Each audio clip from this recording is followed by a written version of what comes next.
Hi. Lunch అయిందా? యూజువల్గా ఇవాళ మాట్లాడుకోవాల్సిన టాపిక్ భయం గురించి మాట్లాడాలి. అంటే భయం మంచిదే, కానీ మరి మనిషిని మించిన భయం కదా దేనికి పనికిరాదు. ఇప్పుడు పాము ఉంటుంది. కొన్నిసారి చీకట్లో తాడుని చూసి పామును కూడా భయపడతాం. కానీ మనకు పాము ఎలా ఉంటుందో తెలుసు. దానివల్ల తాడుతో పోల్చుకొని భయపడతాం. రోడ్డు క్రాస్ చేసినప్పుడు ఎక్కడ బండి గుద్దేస్తుందో ఏమో స్పీడ్గా వెళ్తాం. ఆ స్పీడ్ని అందుకోలేక కొంతమంది గుద్దేస్తారు కూడా. సో కొన్ని భయాలు మంచిదే, కొన్ని భయాలు మంచిది కాదు.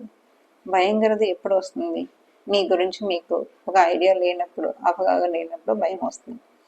భయాల్లో మంచి భయం, చెడ్డ భయం ఉంటుంది. అంటే ఇష్టమైన వాళ్ళని ఏదైనా బాధపడతారో ఏమో అనుకుని భయపడి ఉండటం కూడా ఒక రకమైన భయం. బొంగులో ఏం చేసుకుంటాడు అనుకుంటాం, అదొక రకం. అంటే భయపడి బతుకుతున్నారు అంటాం కదా, అది భయంతో కాదు. భయంకరది కూడా న్యాచురల్ రెస్పెక్ట్తో వచ్చినది కూడా అయ్యి ఉండవచ్చు. సో అందరికీ భయపడక్కర్లేదు, అలా అని చెప్పి భయపడకుండా ఉండక్కర్లేదు.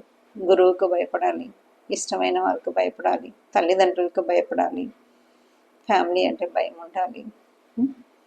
మీరు తప్పు చేయలేనప్పుడు భయపడవద్దు, తప్పించుకుని తిరిగి భయపడి పారిపోవద్దు. అది పిడికి వాళ్ళు చేసే పని.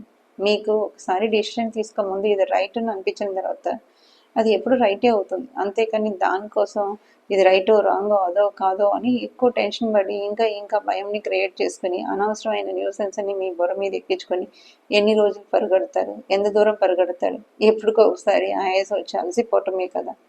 ఆ గ్యాప్ ఇవ్వవద్దు, ఆ ఛాన్స్ కూడా ఇవ్వవద్దు. సో డిసిషన్ తీసుకోక ముందు భయపడండి. వన్స్ ఒకసారి డిసిషన్ తీసుకున్న తర్వాత ప్రతి టైం పిటికి దానిలాగా భయపడటం నిజంగా ఒక మనిషికి ఉండాల్సిన లక్షణం కాదని అనుకుంటున్నాను నా డిక్షనరీలో. మీరేమంటారో